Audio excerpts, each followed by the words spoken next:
Did the Tigers just put the rest of the SEC on notice? I don't know who picked LSU 14th in the conference. I looked at them sideways. Boy, last night was a statement. Matt McMahon brought a squad up to Manhattan, Kansas, and got out of there with a double-digit win. Quad 1 wins are pretty nice come tournament time. Matt McMahon, good enough to join us for a couple of minutes here. How are you, sir? Matt, doing great. Fun road trip. I bet it was. I was really, really fired up for our guys. I thought played really, really well. My only complaint, too many second-half turnovers. But outside of that, I thought it was really a complete performance by our players. Man, I got a complaint. Where's the suit, man? I was ready to suit up. All the boot up, so where's the suit? I want to suit up. On the road. We're on the road, man.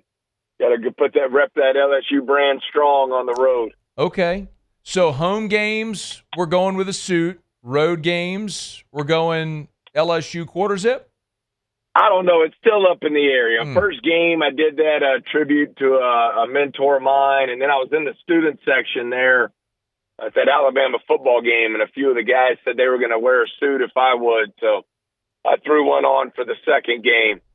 So we'll see what we do next week. We'll have a good time with it. You're more comfortable? Well, obviously more comfortable, but like in like a quarter zip attire instead of look, walk out there like a boss in a suit. I'm with it, man. You can throw some sneakers on. I'm still with that as well. But like, what's your preference?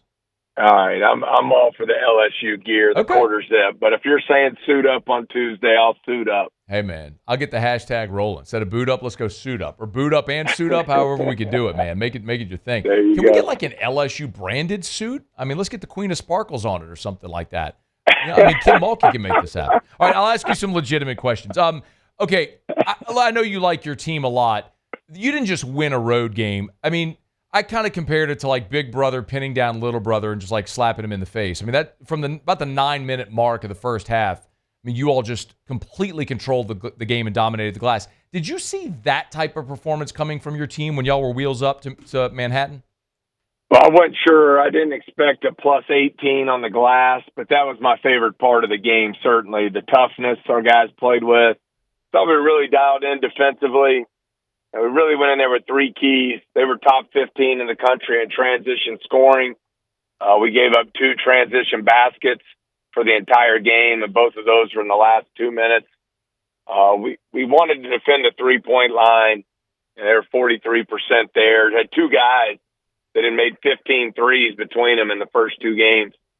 We hold them to 5 of 21 there, and then we wanted to be plus 10 on the glass, but I didn't expect it to be 43 to 25, and just thought it was a dominant performance there on the boards.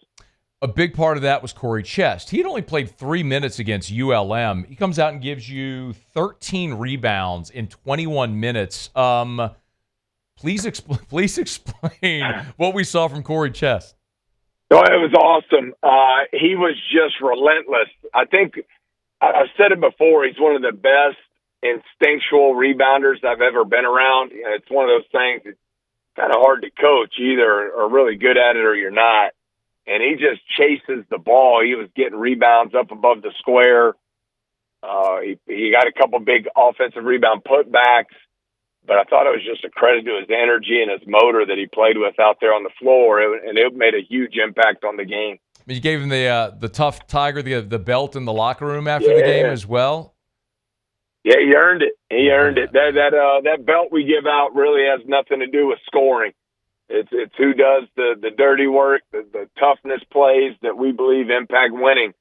And he certainly graded out very high last night. No doubt he did. Matt McMahon's with us here for a couple more minutes. How about Cam Carter going back to Manhattan? He scored 20, obviously. The 3 coming out of the timeout with under 9 to play, whatever that, right around that time, was just massive. They never got close again after that.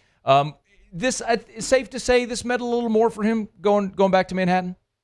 Yeah, I think so. I mean, he got to play in an Elite 8 team there.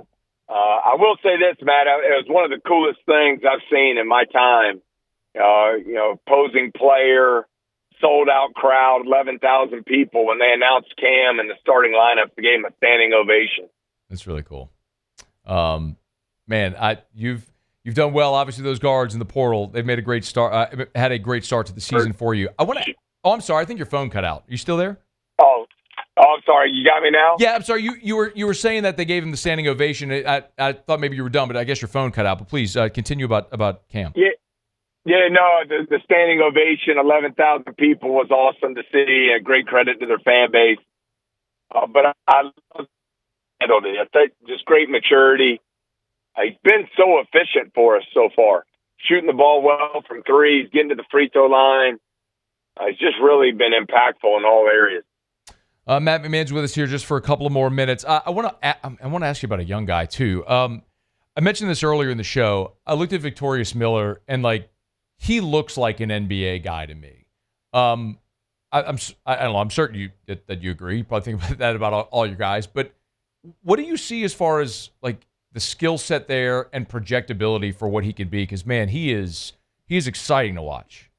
Well, the two things you just said there, he does have size for the position at 6'5", and he is highly skilled.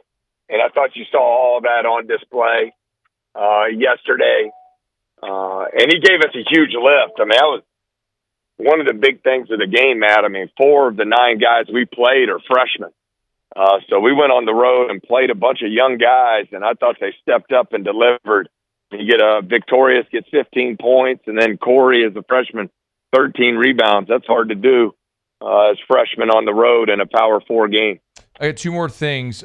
Charleston Southern next up Tuesday back at the Maravich Center. What can you tell us, maybe a little thumbnail about the Buccaneers? Yeah, it's actually part of that tournament we're going to next weekend. You get 1 home game. So Charleston Southern, their 2 best players have been out here early, so not sure on their timetable getting back. But we're excited to get back home. And then we leave Wednesday for the Greenbrier tournament in West Virginia and tip off with a really good Pittsburgh team that some people think will be at the top of the ACC standings. So be another great opportunity at a quad 1 game next Friday. Matt McMahon just inked one of the top signing classes in the country as well. I'd be remiss if I didn't at least get a thought on the week that you had there. And I think perspective matters when you pull back out to the 10,000-foot view and remember when you were hired within 2 weeks, you had no scholarship players, and you had to grind through that first year. But now, is it about going at the pace and the rhythm, the program overall, I mean, that you thought it would be at this point, considering the signing, the win this week and obviously the signing class that you had? Well, I think you're trying to stack those classes back to back. And last year's class, we talked about those 4 freshmen and their impact in the game last night. That was a number 10 ranked class in the country. Now you follow it up with the 3 guys we signed on Wednesday. Depending on your recruiting service of choice, I think it's ranked anywhere from 4th to 12th in the country to this point. And then I thought the other big key, you and I have talked about it before, Matt, I don't want to live in the portal. And we had to use the portal just to fill out a roster when I first got here. But the 3 portal guys we took this spring, Jordan Sears, Cam Carter, and Jai Bailey, perfect fit for how I want to play and how we want to build the program at LSU. So I think we got a good mix there, back-to-back talented freshman classes, plus the work that's been done in the portal. Long way to go. We're 3 games in. But I really like the direction of the team and the program. Matt McMahon, Tigers 3-0. They'll be back at the Maravich Center on Tuesday. Y'all get out and see the squad. Always appreciate the time. Thank you. All right, Matt. Have a great weekend. Go Tigers.